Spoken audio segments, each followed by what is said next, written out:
Hello everyone, welcome back to ESI Digest, your weekly breakdown of esports business. I'm your host Adam Fitch, I'm also the editor of Esports Insider.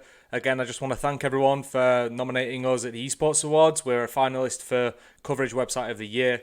Voting is now open, you can go drop a quick vote on us if you wish, if you think we provide you value through our podcasts, our events, our coverage, absolute daily coverage, where we cover more than anyone else in terms of esports business and the industry side of things. So if you want to do that, it doesn't take any time at all, and it'll obviously be massively appreciated.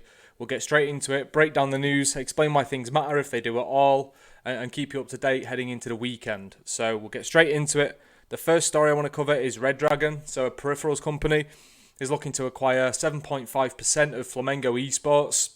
It's obviously the esports division of Flamengo Football Club, but owned by Simplicity Esports and Gaming Company, North American holding company which operates Simplicity, a North American organisation, and has a bunch of venues and facilities across the US as well, and I think a kind of a franchise system there.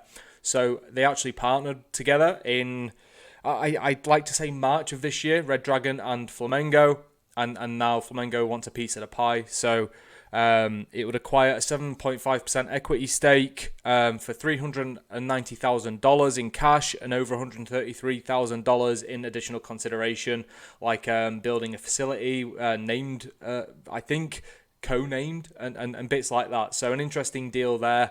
Flamengo has got massive amounts of support. It's huge in Brazil and in South America, Latin America scene. So while it's not potentially big news in the West as a whole, like when you consider like Europe and such, like it is still quite a big deal and worth noting. And next, this seems to be quite an ESL themed podcast actually, breakdown. A lot has gone on between like MTG, the parent company, which also owns DreamHack, as well as like ESL UK, like the UK, like domestic, for me at least, the local domestic division of the company as well. Plenty has gone on. So ESL Premiership, like the flagship event, it's like a competition series, almost a league-esque element to it.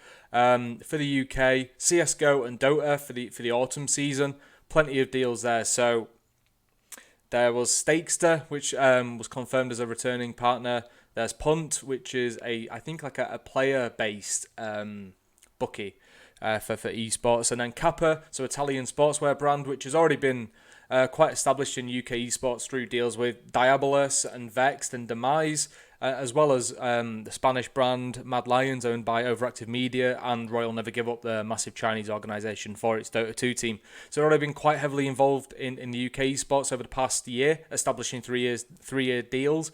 It is now partnered with ESL Prem. They will collaborate on ESL and Kappa gear, which will be available to buy online through ESL Store. And this is specifically for the CSGO side of things, I believe, for the event. It used to have Rainbow Six Siege as part of it, but this upcoming season is just Dota, just CSGO, so the two Valve titles. And Mercedes-Benz also pledged to continue to support the competition. No actual word on the activations there. I can't imagine the winners are all going to receive Mercedes-Benz cars or anything like that, but you know, they're involved, they'll put their name there. Mercedes-Benz obviously quite involved in Dota anyway, and they'd activated twice in the UK through ESL Birmingham. In 2018 it was a major for Dota 2, and then it was still like a prominent event, but not major status in 2019. So a lot going on in the UK for ESL. And then we look elsewhere in the company.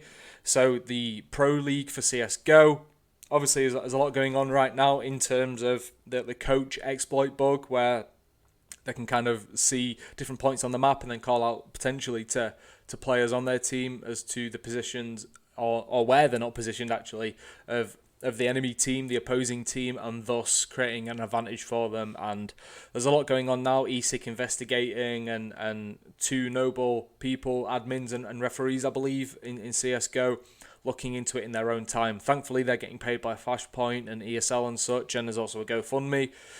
But there's a lot going on there, and ESL has appointed Alexander Inglot, hopefully I've got that pronunciation correct, as the commissioner of the Pro League. I believe the decision was made in accordance with the Louvre Agreement, so the 13 teams that partnered with ESL for the new Pro League, which was competing with Flashpoint. Also, I'm going to get his name wrong, I really apologise, but Hans Yagnau. I'm not good at pronunciations. I'm really sorry. I will work on that. But he was the former president of the German Esports Federation. He is joined as VP of Operations for the league as well, as appointed by ESL and the 13 partner teams. So this comes at an interesting time. Obviously, it was already in the works prior. You're not going to hire two people instantly to tackle things and make it seem like you care about like the integrity and safeguarding the league. But it's really interesting timing to announce these hires, and hopefully we'll see Inglot become a really vocal capacity for the league and speak out against the shit stuff that's happening right now. Obviously it's way beyond ESL's Pro League. It's across Counter-Strike as a whole, and there's investigations dating back to like 2015, 2016 now.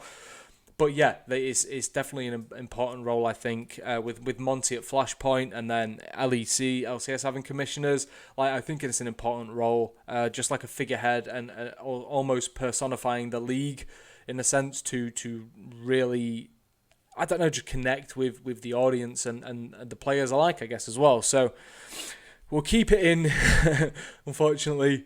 Or fortunately, depending on how you're inclined, I guess we'll keep it with ESL. I just don't want to seem biased in any means, but there's a lot gone on there. And this time with MTG, so the parent company, it's found its new president and CEO in Maria Reddin, who was the CFO of the company previously, and then Lars Torstensson.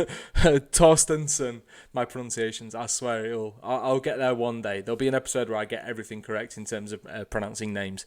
But he's going to take over as the CFO of the company as Maria steps up and takes on group president and group CEO, which is obviously a big role, two big roles to take, a lot of responsibilities, but it's good to have like permanent fixed roles, especially at the top when you're leading the company, so you're all aligned, you know what's going on, there's no kind of turbulence there, so it's good to see that they name a quick replacement and hopefully they outlast COVID, because it's been rough on the events front. Of course, pivoting online is one thing, but even running events physically when COVID isn't a thing, when it's not a factor, is still tough in terms of monetization. We've seen broadcast rights become a really prominent part of ESL's like revenue stream, it seems, or a prominent revenue stream for ESL and MTG and DreamHack.